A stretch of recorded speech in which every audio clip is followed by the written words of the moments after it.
Welcome to Soft Asia. PHP Echo and Print.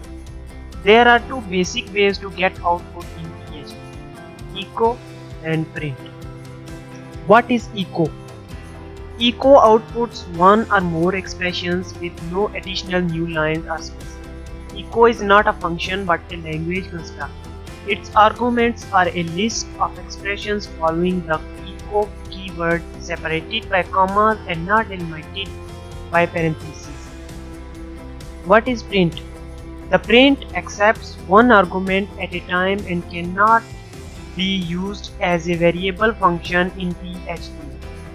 The print outputs only the strings.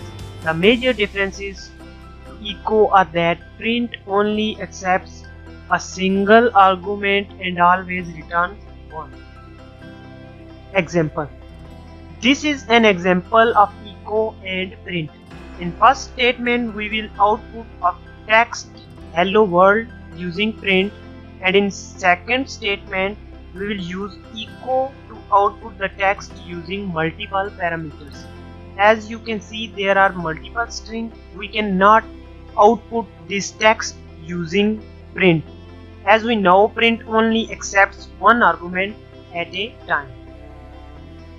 This is output of our code. Thank you for watching. Please like, share and subscribe our channel.